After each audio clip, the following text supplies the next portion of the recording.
کہ یہ جو ہم ضمیر ہے اس کا اعراب کیا ہے. دراصل اس کا اعراب ہے مجرور.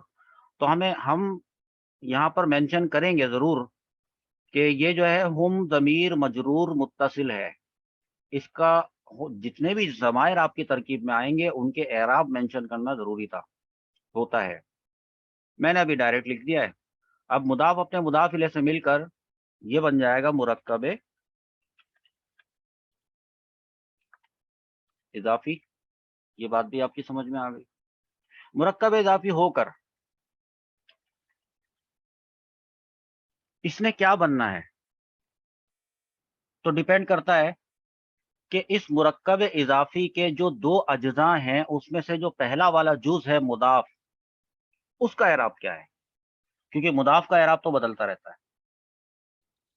تو مضاف کا اعراب جو ہے وہ ہے رفع. تو حالت رفع میں اگر کوئی اسم ظاہر ہو جاتا ہے تو اس میں فاعل بننا ہوتا ہے. یہ بات سمجھ میں آ رہی ہے. تو لہذا ربہم کے ربو کی وجہ سے ہم اس کو بنا رہے ہیں ابھی سے فاعل.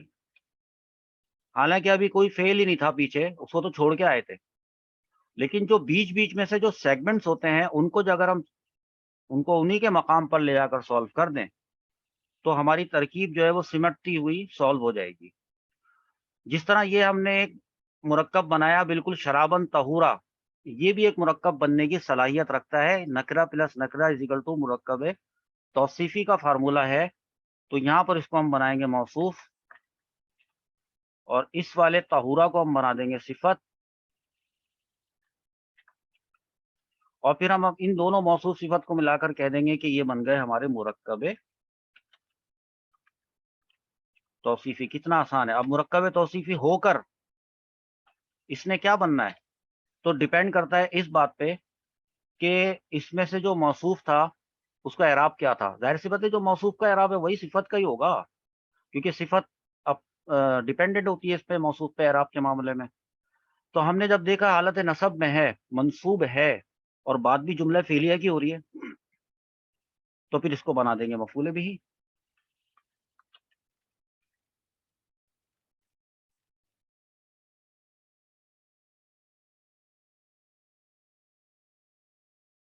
بن گیا مفعول بھی. اچھا اب آ جاتے ہیں, فاعل بھی آ گیا, مفعول بھی آ گیا. فاعل تو کسی فعل کا ہوتا ہے, اور مفعول بھی یہ بھی کسی فعل کا مفعول بھی ہوتا ہے. تو ہم نے اب کرنا ہے اس کو بتانا ہے کہ یہ ایک فعل ہے جو کہ ماضی کا صیغہ ہے. ایک بات سقایا تھا, اس سے سقا بنا, تو پھر اس کا صیغہ بتائیں تو صیغہ بنے گا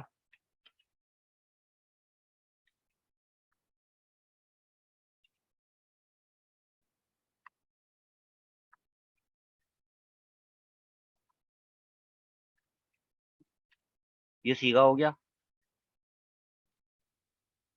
اب سوال یہ پیدا ہوتا ہے کہ صیغہ واحد مذکر غائب جو ہوتا ہے اس میں سے ایک ضمیر ہوتی ہے مستتر ہوتی ہے, وہ ہوا ہوتی ہے.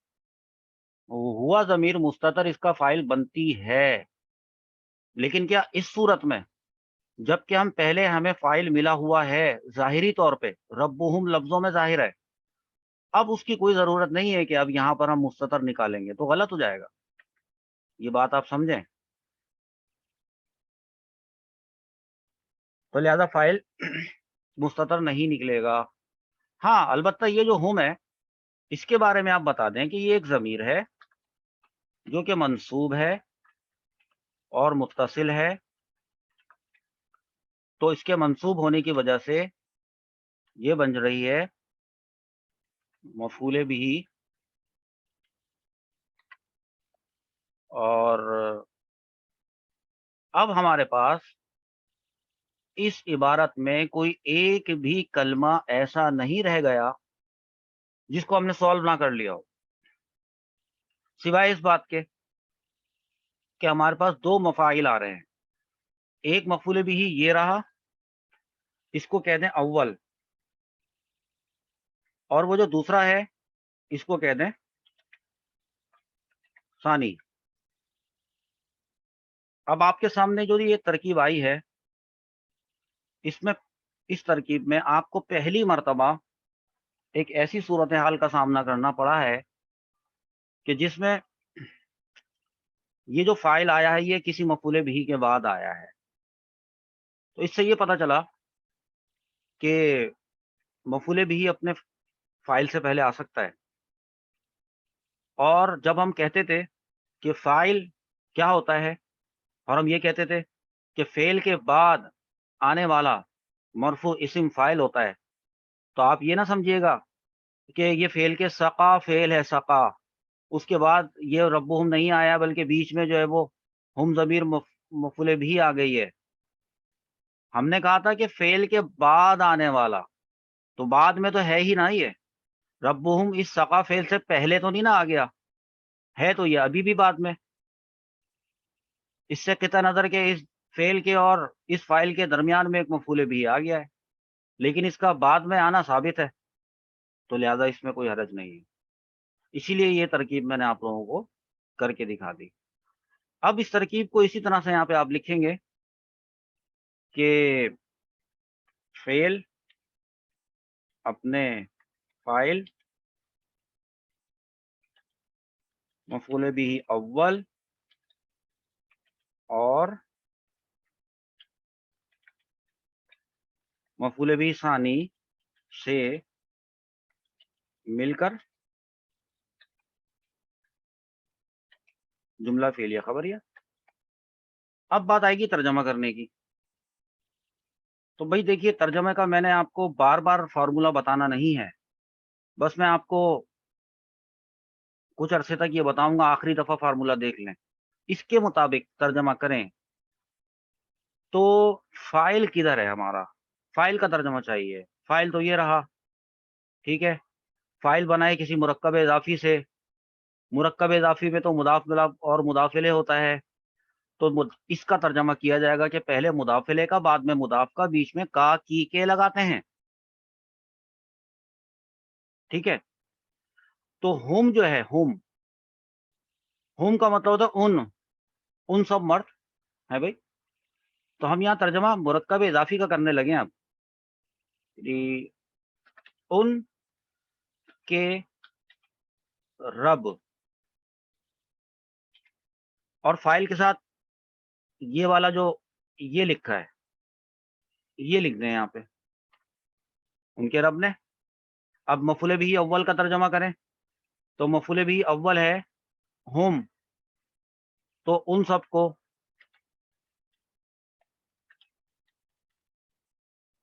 چلیں کر دیا. اور اس کے بعد مفعول بھی ثانی کا کریں تو وہ تو ایک مرکب توصیفی ہے، اور مفعول بھی مرکب توصیفی ہونے کی وجہ سے اس بات کا تقاضا کرتا ہے کہ پہلے طہورا اور بعد میں شراب. تو طہورا کا ترجمہ پاک، اور شراب کا ترجمہ شربت. آخر میں فعل کا ترجمہ کرنا ہے. یہ فعل، اور فعل ہے سقا، سقا مطلب ہوتا ہے پلایا، تو پلایا کر دیں. ان کے رب نے ان سب کو پاک شربت پلایا. آپ طہورا کا جو بھی ترجمہ کریں اور شرابن کا جو بھی ترجمہ کریں وہ ترجمہ یہاں پر آ جائے گا. اگر آپ کے اور میرے الفاظ میں فرق آ جائے تو کوئی حرج نہیں، ایک بات. اور دوسری بات یہ کہ اگر چونکہ ہم نے یہ قرآن پاک سے لی ہے اور وہاں پر اگر آپ کو یہ ترجمہ ملتا ہے کہ ان کے رب نے ان سب کو پاک شربت، ان کا رب ان کو پاک شربت پلائے گا، تو پھر وہ ایک ہمارا الگ ٹاپک ہے کہ فعل ماضی کا کب ترجمہ مضارع میں ہوتا ہے. فعل ماضی کا مضارع میں بھی ترجمہ ہوتا ہے، حال میں اور مستقبل میں بھی ہوتا ہے. تو وہ چونکہ جب ہم اس کو کانٹیکس میں لے کے چلیں گے تو انشاءاللہ عز و جل وہ بات بھی سامنے آ جائے گی.